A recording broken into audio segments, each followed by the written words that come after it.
సరే ఈరోజు చూసుకుంటే పార్లమెంట్ సాక్షిగా మహిళా రిజర్వేషన్ బిల్లు మీద చర్చ నడవబోతోంది. దాన్ని ఎలా చూస్తారు? నిజంగా మహిళా రిజర్వేషన్కి పెంచడాన్ని ఎలా చూడొచ్చుంటుంది ప్రత్యేకంగా ఈసారి?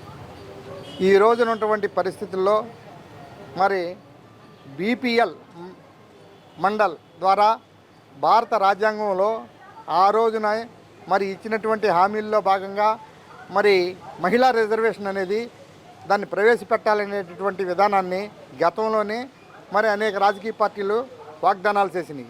వాటిని మాటలతోనే వదిలేశారు. కానీ ఈ రోజున ఉన్నటువంటి ఎన్డీఏ ప్రభుత్వంలో మరి నరేంద్ర మోడీ గారి యొక్క సారథ్యంలో నడుస్తున్నటువంటి పరిపాలనా విధానం ద్వారా పార్లమెంట్లో ఈరోజు మహిళా బిల్లులను పెట్టి దాన్ని ఆమోదింపజేయడానికి అన్ని రాజకీయ పార్టీల యొక్క మద్దతును కూడా తీసుకుంటానికి కూడా మరి అందరిని కూడా ఆహ్వానించడం అనేది జరిగింది. ఆ బిల్లు పాస్ అయితే మహిళలందరికి కూడా సమన్యాయం అనేది జరిగిద్ది. వాళ్ళు కూడా చైతన్యవంతమైనటువంటి విధానంలోకి వస్తారు. రాజకీయ రంగంలో కానీ మరి అన్ని రంగాల్లో కూడా మహిళలకి వారు కూడా స్థానం కల్పించినట్టు కలిగిద్ది. మరి అదేవిధంగా చూసుకుంటే నిన్న ఏదైతే తెలుగుదేశం పార్టీ సంస్థాగతంగా బాడీని ఎన్నుకోవడం జరిగింది, దానిలో భాగంగా లోకేష్ గారికి వర్కింగ్ ప్రెసిడెంట్ ఇవ్వడాన్ని ఎలా చూస్తారు? తెలుగుదేశం పార్టీలో ఊరికే పదవులు రావండి. కష్టపడి పనిచేసి వాళ్ళకి తగిన గుర్తింపు అనేది ఇవ్వటం అనేది ఆది నుంచి ఉన్నటువంటి సాంప్రదాయం. కష్టపడేవాడికే పదవి, పనిచేసేవాడికే వేతనం అనేది ఏ విధంగా ఉంటుందో అలాంటి సిస్టంతో ఈ యొక్క రాజకీయ పార్టీ తెలుగుదేశం పార్టీ ప్రాంతీయ పార్టీగా పుట్టి ఇవాళ జాతీయ పార్టీగా ఎదిగితే, జాతీయ పార్టీలో మరి ఎన్నో సమస్యలని ఉన్నటువంటి వాటన్నిటిని కూడా అధిగమించి మరి ఎన్నో పాదయాత్ర చేసి ఎన్నో సమస్యలకి పోరాటంకి హామీలు ఇచ్చి వాటన్నింటిని కూడా నెరవేర్చుకుంటూ ముందుకెళ్తున్న లోకేష్ బాబు గారికి వర్కింగ్ ప్రెసిడెంట్గా ఇవ్వడం అనేది కూడా మాకందరికీ చాలా సంతోషం. ఆయనైతేనే ఇలా ఉన్నటువంటి పరిస్థితులకి తగిన విధానంగా మరి రాజకీయ ఒడిదుడుకులను కూడా ఎదుర్కొని వాటన్నిటిలో కూడా ముందుకు నడవడానికి మరి నాయకులందరినీ సమన్వయం చేసేటటువంటి విధానంలో కూడా పరిపక్వత చెందిన నాయకుడిగా గుర్తింపు తెచ్చుకున్నటువంటి లోకేష్ బాబు గారికి వర్కింగ్ ప్రెసిడెంట్ రావడం చాలా సంతోషం. అంటే ఇక్కడ ఆయన ఒక సాధారణ కార్యకర్తగా బిగిన్ చేసి తర్వాత కార్యకర్తల సంక్షేమ నీతి దానికి ఉండి అక్కడి నుంచి మంత్రిగా, ఎమ్మెల్సీగా వివిధ రకాల పదవులు అనుభవించి చివరికి ఇప్పుడు పార్టీలో ఈ స్థానానికి రావడానికి ఎలా చూస్తారు? ఆయన చిన్న స్థాయి నుంచి పెద్ద స్థాయి వరకు ఎదగడానికి ఎలా దొరుకుతున్నారు? ఒక పక్కన తండ్రి ముఖ్యమంత్రి అయినా కూడా ఆయన అవన్నీ పక్కన పెట్టేసి ఆయన సొంతంగా ఎదుగుదలకి వాళ్ళ తాత గారి ఆశీర్వాదంతో ఎలా ఎదిగారంటారు? లోకేష్ బాబు గారు ఒక కార్యకర్తగా పార్టీలో చేరి అంచెలంచెలుగా ఆయన యొక్క పనితీరుని మెరుగుపరుచుకుంటూ ఎదిగినటువంటి నాయకుడు. మరి ఆయన ఎమ్మెల్సీగా కానీ, మంత్రిగా కానీ, ఎమ్మెల్యేగా కానీ, ఈ రోజున ఉన్నటువంటి జాతీయ పార్టీ ప్రధాన కార్యదర్శి నుంచి మరి ఈ యొక్క రాజకీయ విధానంలో అంచెలంచెలుగా ముందుకు నడుస్తూ మరి ఈ రోజున జాతీయ వర్కింగ్ ప్రెసిడెంట్గా రావడం అనేది ఆయన యొక్క పనితీరుకి నిదర్శనం. మరి చంద్రబాబు నాయుడు గారికి పనిచేసే వాళ్ళకే పదవులు ఇస్తాం, కష్టపడిన వాళ్ళు ఎవరిని కూడా మేము వదిలిపెట్టాం. ప్రతి సామాన్య కార్యకర్త దగ్గర నుంచి కూడా ఎవరినైనా పనిచేసేటటువంటి వ్యక్తులకే పదవులు ప్రాధాన్యత. దానిలో భాగంగా లోకేష్ బాబు గారి యొక్క పనితీరుని ఈ రాష్ట్ర ప్రజలందరూ కూడా మెచ్చుకోవటం వల్ల విద్యా మరి ఐటీ రంగాల్లో ఆయన చేసేటటువంటి కృషి చాలా వెలకట్లైంది. అలాంటి దాన్ని దృష్టిలో పెట్టుకొని ఈ రోజున ఆయన వర్కింగ్ ప్రెసిడెంట్గా ఇవ్వడం అనేది జరిగింది. అంటే ఈరోజు మీరు మీ నియోజకవర్గం ఎమ్మెల్యే గారు కూడా, మంత్రి గారు, ఎమ్మెల్యే గారు మీ నియోజకవర్గం, మీ ఈ చుట్టుపక్కల వాళ్ళు మీ ఆనందం ఎలా ఉందంటారు? ఆయన మాకు చెప్పలేనటువంటి ఆనందం. ఆయన ఎమ్మెల్యేగా వచ్చిన దగ్గర నుంచి కూడా ఈ రోజుకి ఈ నియోజకవర్గం ప్రగతి పదంలో ముందుకు నడుస్తుంది. ఏ విషయంలోనైనా సరే నేనున్నానంటూ భరోసా ఇస్తూ పేదవాళ్ళందరికీ కూడా అండదండలుగా ఉన్నటువంటి వ్యక్తి మరి నారా లోకేష్ బాబు గారు. ఈ నియోజకవర్గంలో మరొక నాయకుడు చేయలేనటువంటి పనులు కూడా ఆయన చేసి చూపించారు, మాటలతో కాదు, చేసి చూపించినటువంటి నాయకుడు. మరి ఇక్కడ చూసుకుంటే వాళ్ళ ఏదైతే వైసీపీ మాజీ సిపిఆర్ఓ గారిని అరెస్ట్ చేయడానికి కూడా వాళ్ళు ప్రతి ఒక్క నాయకుడు వచ్చి ఖండిస్తూ ఉన్నారు. అక్రమ అరెస్ట్ చేశారు అని చెప్పి అంటారు. అసలు వాస్తవం ఏంటి అంటే సోషల్ మీడియాలో పోస్టులు పెట్టదని ఒక పక్కన కోర్టును కరాఖండిగా చెప్పినా కూడా ఇలాంటి అసభ్యకరమైన వ్యాఖ్యలు చేసిన వాళ్ళని అరెస్ట్ చేయకూడదనే విధంగా వాళ్ళు ప్రవర్తించడానికి ఎలా దొరుకుతుంది?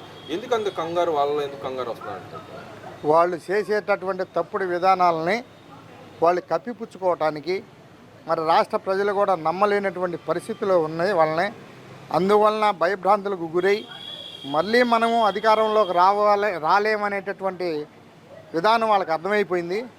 ఈ రోజున చేతల ప్రభుత్వం ఎన్డీఏ ప్రభుత్వం, కూటమి ప్రభుత్వం. మరి అలాంటి కూటమి ప్రభుత్వాన్ని ఎదుర్కోవాలంటే వాళ్ళు చేసే తప్పులు అంతా ఇంత కాదు. వాళ్ళు మాట్లాడే మాట, వాళ్ళ భాష, వాళ్ళ వ్యవహార శైలి ప్రతి ఒక్క పామరుడు సైతం వింటున్నారు. వాళ్ళల్లో ఉన్నటువంటి భయానికి కారణం ఇది. అంటే భయానికి కారణం ఇదే అంటారు. అంటే వైఎస్ జగన్మోహన్ రెడ్డి పక్కన ఉండే సిపిఆర్ఓ గారు ఇలాంటి పనులు చేస్తున్నప్పుడు ఇంకా సమర్థించడాన్ని ఎలా చూడొచ్చు అంటారు? నిజంగానే ఆయన తప్పు లేకుండానే అరెస్ట్ చేశారంటే, అక్రమ అరెస్ట్ చేశారని చెప్పి వాళ్ళు ప్రతి ఒక్క నాయకుడు చెప్తా ఉన్నాడు. ఏమంటే భయపెడితే భయపడమని చెప్పి మాట్లాడుతున్నారు. ఇంకో పక్కన కోర్టు ద్వారా వెళ్ళొచ్చు కదా, కోర్టే చెప్పింది ఎవరన్నా సభ్యంగా మాట్లాడితే వాడిని కోర్టుకి తీసుకురండి అని చెప్పి చెప్పింది. ఇంకెందుకు భయం అంటారు? వాళ్ళు ఆ మాత్రం ఎదుర్కోలేరంటారు. వాళ్ళు ఎదుర్కొనే శక్తి లేదు. మాట్లాడే తప్పుడు విధానాలు వాళ్ళగా ఇంతకుముందే చెప్పాను. వాళ్ళ భయాన్ని వాళ్ళు కప్పిపుచ్చుకోవడానికి మేకపోతు గాంభీర్యాన్ని ప్రదర్శిస్తూ చట్టాలని ఉల్లంఘించి మరి వాళ్ళు చేసేటటువంటి విధానాల వల్ల వాళ్ళు భయానికి గురై మనము ఏం చేయాలో తెలియని అయోమయ పరిస్థితిలో వాళ్ళు ఈ విధంగా మాట్లాడేటటువంటి విధానం.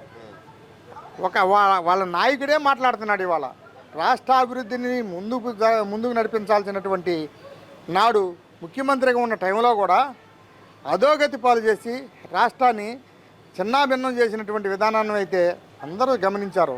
అందుకే వాళ్ళకి ఇచ్చినటువంటి 151లో 5 తీసేసి 11కే పరిమితం చేశారు. రేపు ఆ 11 కూడా వస్తాయో రావో అనేది భయంతో కూడా వాళ్ళు ఈ విధానాన్ని అనుసరిస్తున్నారు. అంటే మరి ఇక్కడ ఇంకో విషయానికి వస్తే ఆయన నిన్న పోర్టులు యువల్దన్నికి వెళ్ళాడు. అక్కడికి వెళ్ళి పోర్టులు వ్యవహారం నేను 10 పోర్టులు కట్టాను, మత్స్యకారులకు ఎంతో మేలు చేశాను, ఈ గవర్నమెంట్ వచ్చిన మత్స్యకారులు అందరూ అధోగతి పాలు చేస్తాను, వాళ్ళని అప్పులు పాలు చేస్తా ఉన్నారు. ఇంకో పక్క వాళ్ళకి కనీసం భరోసా కూడా ఇవ్వట్లేదు. నేనైతే భరోసా ఇచ్చాను చెప్తున్నాను. నిజంగానే ఆయన టైంలో 10 షిప్పింగ్ హార్బర్లు కట్టేశారండి. అసలు నిన్న చూసాం కండి షిప్పింగ్ హార్బర్ అక్కడికి వెళ్ళి ఆయన చేసినటువంటి ఘనకార్యానికి ఒక్క మత్స్యకారుడైనా వచ్చి ఆయన యొక్క సభలో పాల్గొని కూర్చున్నటువంటి విధానం అయితే కనపడిందా? జనం లేక వెలవెలపోయినటువంటి సభను చూసాం. అయింది ప్రగల్భాలు పలకటం కాదు, చేతల ద్వారా చూపించి వాళ్ళకి ఏదైనా మేలు చేస్తే ఏ ఒక్క పామరుడైనా నమ్ముతారు. ఇవాళ వాళ్ళ నాయకులకే వాళ్ళకే శృతి లేక వాళ్ళలో అంతర్మాదనం పొందేటటువంటి దశకు వచ్చింది. రేపు భవిష్యత్తు ఏంటా అనేది కూడా వాళ్ళు పునరాలోచించుకుంటున్నారు.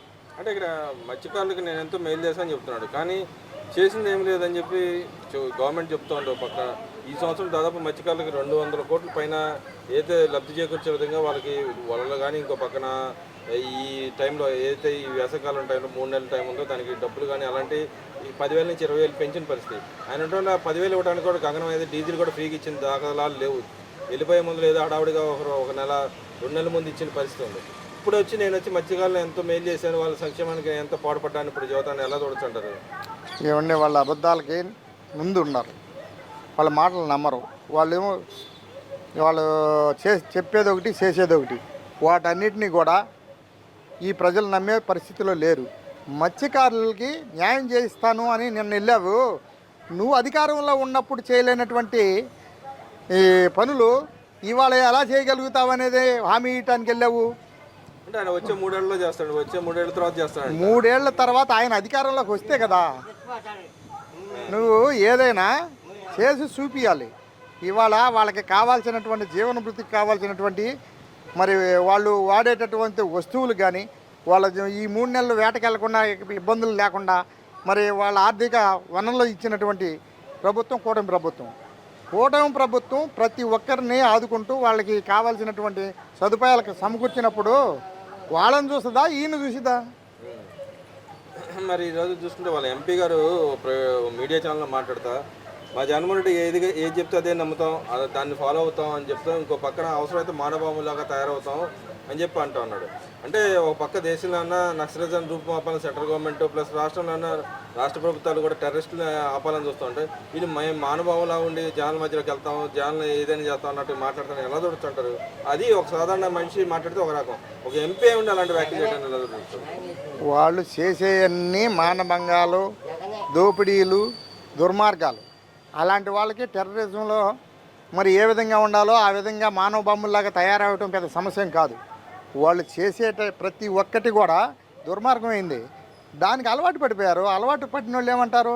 మానవ రక్తానికి అలవాటు పడ్డ పులి, నేరాలకు అలవాటు పడ్డ మనిషి ఎప్పుడు మారడండి. ఎవరండి ఆ పులి? ఎవరండి?